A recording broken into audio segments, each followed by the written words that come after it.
Hello बच्चों, good morning. बच्चों, ज्ञान गंगा विद्यालय द्वारा आयोजित ऑनलाइन शिक्षण पद्धति के अंतर्गत मैं सिंह अंजना आपका द्वितीय सत्र में स्वागत करती हूँ। मैं आज आप लोग को सामाजिक विज्ञान का द्वितीय सत्र का पाठ 10 पढ़ाने वाली हूँ। चलिए हम लोग पढ़ते हैं। पाठ का नाम है पृथ्वी के आवरण। आवरण का मतलब होता है घेरा। तो पृथ्वी के चारों तरफ जो घेरे हैं उसके बारे में हम लोग पढ़ेंगे और जानेंगे पृथ्वी के आवरण के बारे में। चलिए पढ़ते हैं।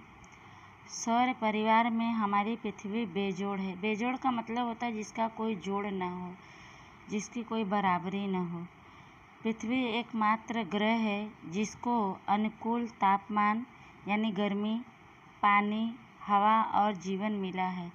दूसरे ग्रहों पर अभी तक पानी और ऑक्सीजन पर्याप्त मात्रा में होने के सबूत यानी प्रमाण नहीं मिले हैं। कह रहे हैं कि सौर परिवार में हमारी पृथ्वी ही ऐसी है जिसका कोई जोड़ नहीं है। पृथ्वी ही मात्र एक ऐसा ग्रह है जिसको उसके अनुसार तापमान यानी गर्मी, पानी, हवा और जीवन मिला है। दूसरे ग्रहों पर अभी तक पानी और ऑक्सीजन पर्याप्त मतलब जितनी ज़रूरत है उतनी मात्रा में होने का सबूत नहीं मिला है। आगे पढ़ते हैं। सामान्य रूप से हम जानते हैं कि पृथ्वी अपने उद्भव यानी उत्पत्ति के समय आग के गोले के स्वरूप में थी। इस अगन गोले के धीरे धीरे ठंडे होने पर कई तत्वों का क्रमशः द्रव और ठोस स्वरूप में रूपांतरण यानी परिवर्तन हुआ। इस प्रकार पृथ्वी के चारों तरफ गैसों का तथा पृथ्वी के धरातल यानी जमीन पर चट्टानों और मिट्टी का आवरण यानी घेरा अस्तित्व में आया। अस्तित्व का मतलब होता है वजूद, पहचान। इस आवरण के विशाल गड्ढों में पानी भरने पर महासागर बने। इस प्रकार पृथ्वी का निश्चित स्वरूप निर्मित हुआ। पृथ्वी के बारे में बता रहे हैं कि हम सामान्य रूप से जानते हैं कि पृथ्वी की जब उत्पत्ति हुई थी तो उस समय पृथ्वी आग के गोले के स्वरूप में थी और यही आग का गोला धीरे धीरे ठंडा होने लगा और कई तत्वों में बदल गया, जैसे द्रव और ठोस। इस रूप में परिवर्तित हो गया इसका स्वरूप। इस प्रकार पृथ्वी के चारों तरफ गैसों का तथा पृथ्वी के धरातल पर चट्टानों यानी कि पत्थरों और मिट्टी का आवरण अस्तित्व यानी वजूद में आया। इस आवरण के विशाल यानी बहुत बड़े गड्ढे में पानी भरने पर महासागर बने। इस प्रकार पृथ्वी का निश्चित स्वरूप यानी रूप निर्मित हुआ, इसकी रचना हुई। आगे हम लोग पढ़ते हैं। पृथ्वी के आवरण। पृथ्वी के मुख्य 4 आवरण हैं। पहला है मृदावरण, दूसरा है जलावरण, तीसरा है वातावरण और चौथा है जीवावरण। तो पहले हम लोग मृदावरण के बारे में पढ़ेंगे और जानेंगे। पृथ्वी के ऊपर की पपड़ी सामान्य रूप से मिट्टी और ठोस पदार्थों से बनी हुई है। मृदा शब्द का अर्थ मिट्टी होता है, इसलिए पपड़ी के ऊपरी भाग को मृदावरण कहते हैं। यह आवरण चट्टानों और ठोस पदार्थों से बना होने से इसे शिलावरण के रूप में भी पहचाना जाता है। मृदावरण के बारे में बता रहे हैं कि पृथ्वी के ऊपर की जो पपड़ी है सामान्य रूप से मिट्टी और ठोस पदार्थों से बनी हुई है। मृदा का अर्थ होता है मिट्टी, इसलिए पपड़ी के ऊपरी भाग को मृदावरण कहते हैं और यह आवरण चट्टानों और ठोस पदार्थों से बने होने से इसे शिलावरण के रूप में भी पहचाना जाता है। आगे है विस्तार और संरचना। इसका कैसे विस्तार हुआ, इसकी संरचना कैसे हुई, बनावट कैसे बनी, इसके बारे में हम लोग पढ़ते हैं। पृथ्वी की ऊपरी परत लगभग 64 किलोमीटर से 100 किलोमीटर जितनी मोटी है, जिसमें मुख्यतः एल्युमिनियम और सिलिका जैसे हल्के तत्व हैं। गहरे समुद्रों में यह परत पतली होती है।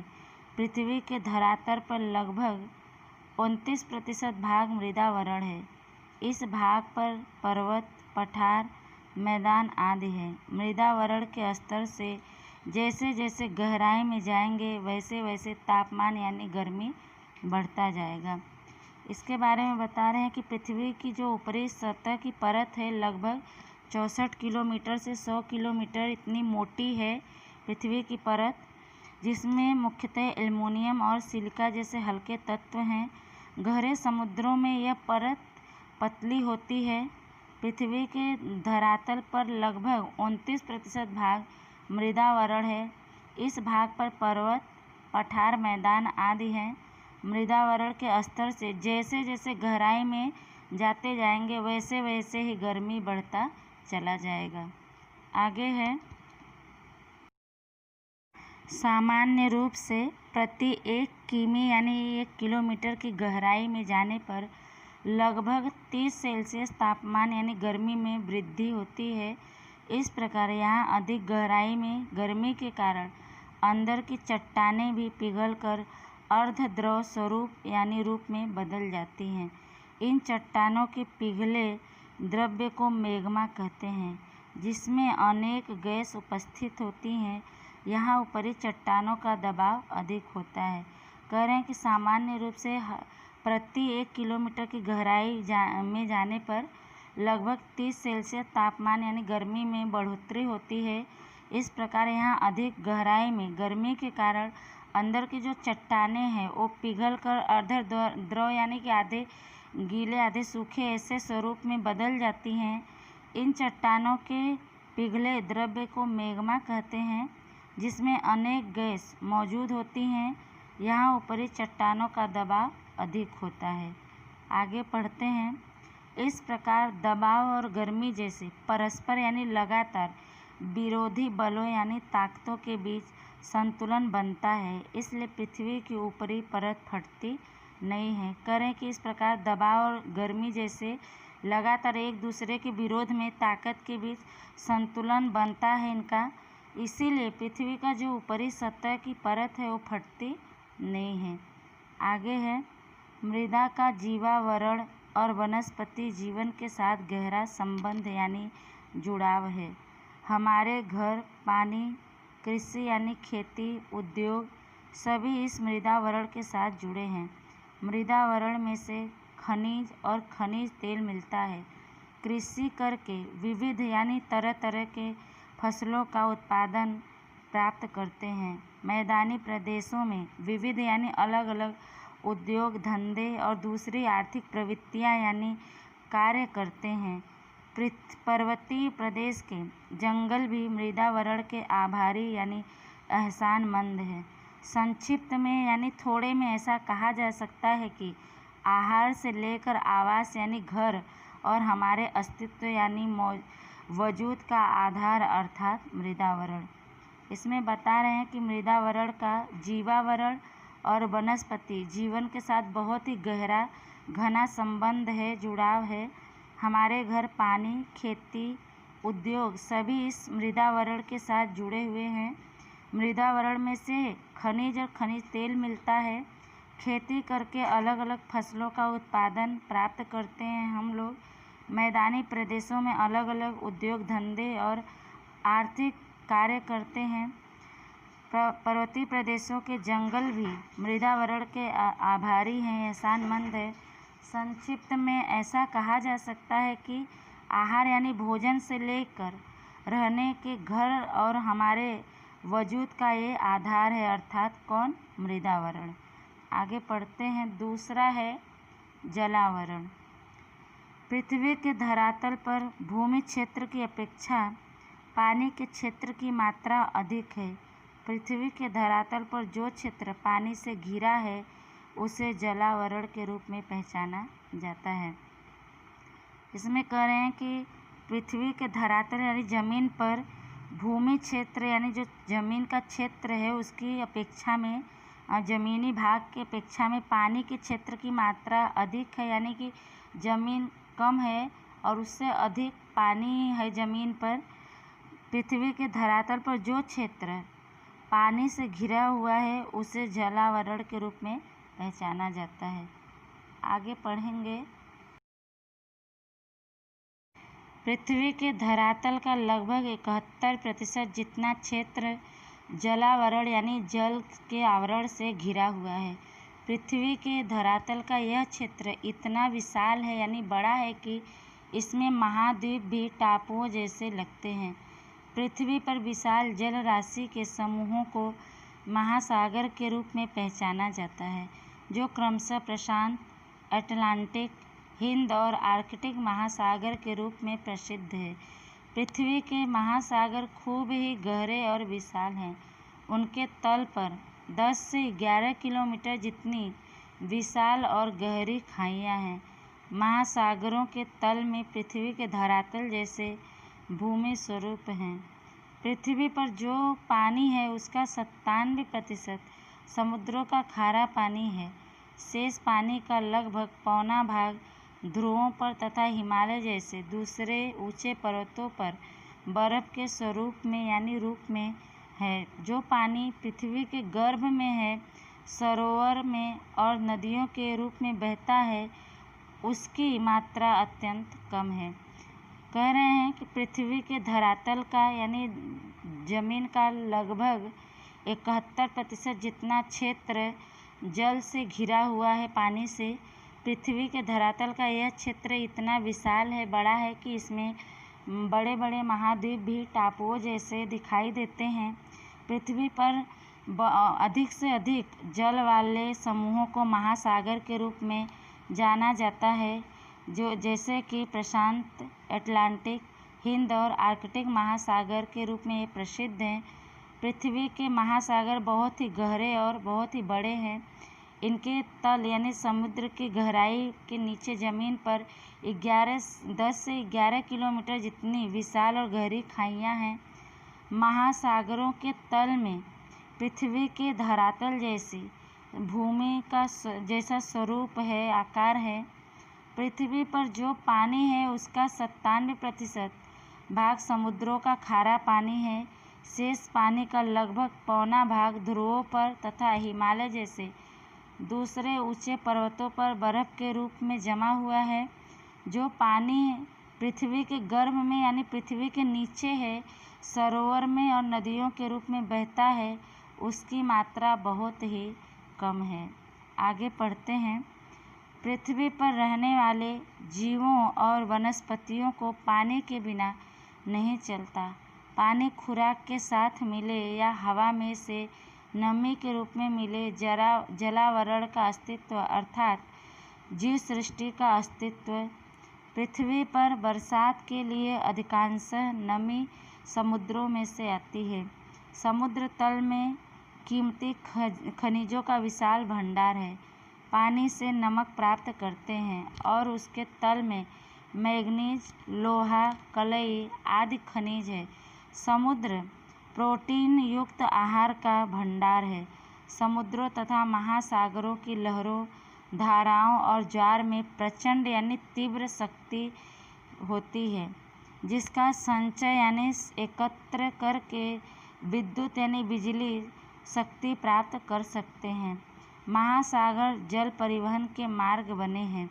विविध यानी अलग अलग देशों के व्यापार में भी महासागर अधिक अनुकूल रहे हैं। इसमें बता रहे हैं कि पृथ्वी पर रहने वाले जीवों और वनस्पतियों को पानी के बिना नहीं चलता है, पानी के बिना उनका जीवन नहीं है। पानी खुराक के साथ मिले या हवा में से नमी के रूप में मिले, जलावरण का अस्तित्व यानी वजूद अर्थात जीव सृष्टि का वजूद है। पृथ्वी पर बरसात के लिए अधिकतर नमी समुद्रों में से आती है। समुद्र तल में से यानी समुद्र के नीचे गहराई में से कीमती खनिजों का विशाल भंडार है। पानी में से नमक प्राप्त किया जाता है और उसके तल में मैंगनीज, लोहा, कलई आदि खनिज है। समुद्र प्रोटीन युक्त आहार का भंडार है, खजाना है।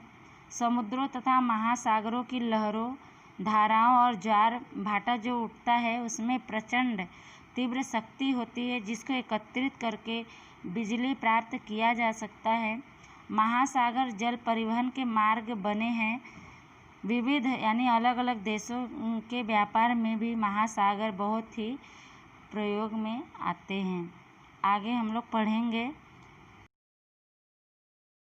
तीसरा है वातावरण। पृथ्वी के चारों तरफ लिपटे हुए लगभग 800 से 1000 किलोमीटर की ऊंचाई तक विविध यानी अलग अलग गैसों के आवरण यानी घेरे को वातावरण कहते हैं। वातावरण खुली आंखों से देखा नहीं जा सकता। वातावरण में विविध यानी तरह तरह के गैसें, जल वाष्प, धूल के रजकण यानी छोटे छोटे कण, उल्का कण, क्षार कण तथा सूक्ष्म यानी बहुत ही छोटे छोटे जीव जंतुओं का मिश्रण यानी मेल होता है। इसमें बता रहे हैं कि पृथ्वी के चारों तरफ लिपटे हुए लगभग 800 से 1000 किलोमीटर की ऊंचाई तक अलग अलग गैसों के आवरण को वातावरण कहते हैं। वातावरण को हम खुली आंखों से सीधे सीधे नहीं देख सकते। वातावरण में अलग अलग तरह की गैसें, जल वाष्प, धूल के छोटे छोटे कण, उल्का कण, क्षार के कण तथा सूक्ष्म यानी बहुत ही बारीक छोटे छोटे जीव जंतु मिले हुए हैं वातावरण में। और इसके बारे में हम आगे पढ़ते हैं। वातावरण रंग, गंध और स्वाद रहित होता है तथा पारदर्शक होता है। पारदर्शक का मतलब होता है आर पार देखने योग्य के लायक। वातावरण में गैस, द्रव एवं ठोस तत्वों का समावेश होता है। उन विविध गैसों में nitrogen, oxygen, argon, carbon dioxide, ozone आदि मुख्य है। पृथ्वी के धरातल के नज़दीक वातावरण घना यानी गहरा है, जबकि पृथ्वी के धरातल से ऊंचाई पर जाने पर गैसों की मात्रा घटने से हवा पतली होती जाती है। करें कि ये जो हमारा वातावरण है, न इसका कोई रंग है, न इसकी कोई खुशबू है और ना ही ये इसका कोई स्वाद है, स्वाद रहित है और पारदर्शक है यानी आर पार देख सकते हैं हम लोग, ऐसा वातावरण है हमारा।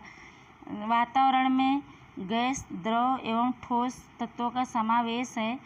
इनमें विविध यानी अलग अलग गैसों में nitrogen, oxygen, argon, carbon dioxide, ozone आदि मुख्य गैसें हैं। पृथ्वी के धरातल के नज़दीक का जो वातावरण है वो गहरा है, जबकि पृथ्वी के धरातल से ऊंचाई पर जाने पर गैसों की मात्रा घटने से हवा पतली होती चली जाती है। आगे पढ़ते हैं। बच्चों, आज आप लोग यहाँ चित्र में देख रहे होंगे, चित्रों के द्वारा समझाया गया है। नाइट्रोजन गैस कितने प्रतिशत है वातावरण में? 78 यानी 78.03%। ऑक्सीजन 20.99%। आर्गन 0.94%। Carbon dioxide 0.03%। अन्य गैस 0.01% हमारे वातावरण में फैली हुई है। आगे पढ़ते हैं। पृथ्वी के धरातल से जैसे जैसे ऊंचाई पर जाते हैं, वैसे वैसे ही वातावरण के अधिकांश भाग में गैसों की मात्रा घटती जाती है। इसमें बता रहे हैं कि पृथ्वी के धरातल से यानी जब पृथ्वी से जैसे ही ऊंचाई पर जाते हैं, धीरे धीरे जैसे जैसे ऊंचाई पर होते जाते हैं, वैसे वैसे ही वातावरण के अधिकांश भाग में गैसों की जो मात्रा है वो घटती जाती है। आगे इसके बारे में हम लोग पढ़ेंगे। कार्बन डाइऑक्साइड की गैस भारी होने से हवा के निचले स्तर में ही अधिक मात्रा में होती है और ऊपर जाने पर कम हो जाती है। कार्बन डाइऑक्साइड लगभग 20 किलोमीटर की ऊंचाई के बाद, ऑक्सीजन की लगभग 110 किलोमीटर की ऊंचाई के बाद और नाइट्रोजन की 130 किमी की ऊंचाई के बाद मात्रा कम होती है।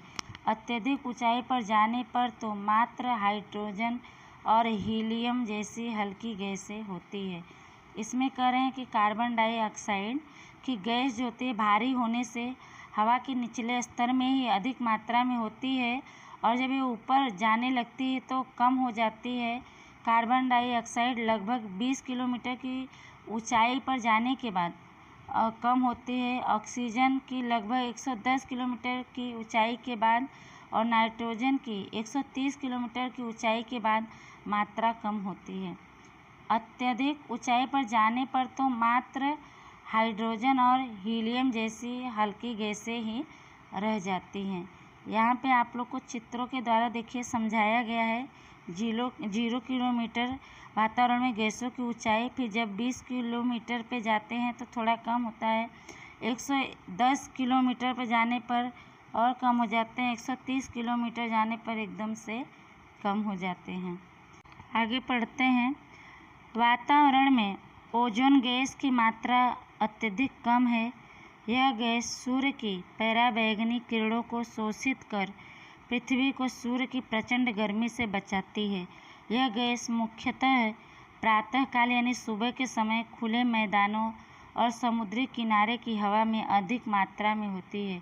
उपरांत ओजोन गैस स्वास्थ्यवर्धक होने से लोग जल्दी प्रातःकाल में ऐसे स्थानों पर घूमने जाते हैं। इसमें कह रहे हैं कि वातावरण में ओजोन गैस की मात्रा अत्यधिक कम है। यह गैस सूर्य की जो पराबैंगनी किरणें निकलती हैं उनको शोषित करने का मतलब सोख कर पृथ्वी को सूर्य की प्रचंड यानी तीव्र गर्मी से बचाती है। यह गैस मुख्यतः सुबह के समय खुले मैदानों और समुद्री किनारों की हवा में अधिक मात्रा में होती है। इसके बाद ओजोन गैस स्वास्थ्यवर्धक होने से लोग जल्दी सुबह के समय में ऐसे स्थानों पर घूमने जाते हैं। आगे पढ़ते हैं। वातावरण में निहित का मतलब होता है उपस्थित होना, मौजूद होना।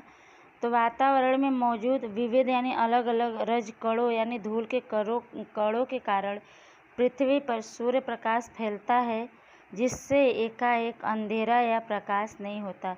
सूर्योदय के पहले उषा काल यानी सुबह के समय और सूर्यास्त के बाद संध्या यानी शाम के आकाशीय रंग इन रजकणों के आभारी हैं। रजकणों द्वारा प्रकाश की किरणों का परावर्तन होता है और हमें सूर्य प्रकाश मिलता है। वातावरण के माध्यम यानी जरिया से आवाज़ सुन सकते हैं। आवाज़ और प्रकाश की तरंगें वातावरण में परिवर्तित यानी बदल कर पृथ्वी के धरातल पर लौटती हैं, टकराकर परिवर्तित होकर यानी बदल कर टकराकर पृथ्वी पर लौटती हैं, जिससे ही रेडियो और दूरदर्शन का प्रसारण संभव हुआ है। वातावरण से घर्षण यानी रगड़ के कारण उल्का जैसे अवकाशीय पदार्थ जल कर नष्ट हो जाते हैं। इस प्रकार वातावरण पृथ्वी के लिए प्राकृतिक ढाल का काम करता है। इसमें कह रहे हैं कि वातावरण में उपस्थित अलग अलग रजकणों के कारण पृथ्वी पर सूर्य प्रकाश फैलता है, जिससे एकाएक यानी अचानक अंधेरा या उजाला नहीं होता है।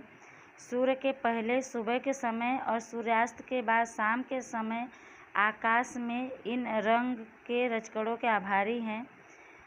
रजकणों द्वारा प्रकाश की किरणों का परावर्तन होता है और हमें सूर्य प्रकाश मिलता है।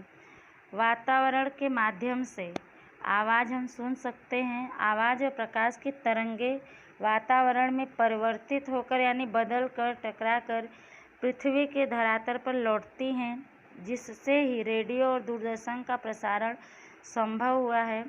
वातावरण से घर्षण यानी रगड़ के कारण उल्का जैसे अवकाशीय यानी आकाशीय पिंड पदार्थ जलकर नष्ट हो जाते हैं। इस प्रकार वातावरण पृथ्वी के लिए बहुत ही अच्छा प्राकृतिक ढाल का काम करता है। चौथा है जीवावरण। जीवावरण के बारे में हम लोग पढ़ेंगे। मृदावरण, वातावरण और जलावरण के जिस भाग में जीव सृष्टि व्याप्त है, मौजूद है, उसे जीवावरण कहते हैं। सौर परिवार में पृथ्वी ही एक ऐसा ग्रह है जिसे जीवावरण मिला है। इसमें कह रहे हैं कि मृदावरण, वातावरण और जलावरण के जिस भाग में जीव सृष्टि मौजूद है उसे जीवावरण कहते हैं। और सौर परिवार में पृथ्वी ही एक ऐसा ग्रह है जिसे जीवावरण मिला है, यानी यहाँ पे जीव सृष्टि उपस्थित है, मौजूद है। आगे है जीवावरण में विविध यानी अलग अलग प्रकार की जीव सृष्टि का समावेश होता है। जीव सृष्टि में मानव तथा वनस्पति और प्राणियों का समावेश होता है। पृथ्वी के सजीव जीवावरण से खुराक प्राप्त करते हैं। जीवावरण के सजीव मानव जगत को वैविध्य यानी तरह तरह के खुराक और कच्चे माल की पूर्ति करते हैं। इस तरह जीवावरण मानव जीवन के अस्तित्व यानी वजूद और निर्वाह यानी जीवन व्यतीत करने का आधार है, साधन है, जरिया है। कह रहे हैं कि जीवावरण में अलग अलग प्रकार की जीव सृष्टि का समावेश होता है। अलग अलग प्रकार के जीव हैं। जीव सृष्टि में मानव और वनस्पति और प्राणियों का समावेश होता है। पृथ्वी के सजीव जिसमें जान है, सजीव का मतलब जिसमें जान है, ऐसे जीवावरण से खुराक प्राप्त करते हैं। जीवावरण के सजीव मानव जगत को अलग अलग तरह के खुराक और कच्चे माल की पूर्ति करते हैं। इस तरह जीवावरण मानव जीवन के वजूद और उनके जीवन को व्यतीत करने के लिए आधार है, जरिया है। आगे हम लोग पढ़ेंगे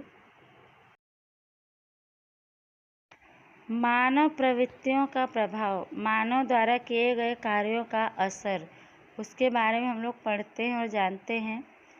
जीवावरण अधिकांशतः संतुलित स्थिति में है, परंतु मानवीय विक्षेप यानी बाधा, रुकावट जब संतुलित तंत्र में विघ्न बाधा डालता है तब अनेक समस्याएं उत्पन्न होती हैं। पर्यावरण का शोषण करके उसे नुकसान पहुंचा करके किए जाने वाले विकास के परिणाम स्वरूप पोषण कड़ी में विक्षेप यानी रुकावट आता है। ऐसी स्थिति मानव और पर्यावरण के लिए हानिकारक है यानी नुकसानदायक है। कह रहे हैं कि मानव द्वारा जो कार्य किया जाता है, जीवावरण अधिकांशतः संतुलित स्थिति में है, परंतु जब मानव द्वारा किसी तरह का बाधा डाला जाता है तब संतुलित तंत्र में विघ्न पैदा होता है, मुश्किलें आती हैं, तब अनेक समस्याएं उत्पन्न होती हैं, पैदा होती हैं। पर्यावरण का शोषण करके उसे नुकसान पहुंचा करके किए जाने वाला विकास के परिणाम स्वरूप पोषण कड़ी में रुकावट आता है। ऐसी स्थिति में मानव और पर्यावरण के लिए ये हानिकारक है, नुकसानदायक है। बच्चों, यह पाठ आपका समाप्त हुआ। आगे का पाठ मैं आगे की वीडियो में पढ़ाऊँगी। जो पाठ आपका द्वितीय सत्र का पाठ 10 पढ़ाया गया है, इस वीडियो को आप लोग अच्छे से ध्यान से सुनिएगा। इसका प्रश्न उत्तर आपको बाद में दिया जाएगा। तब तक के लिए धन्यवाद।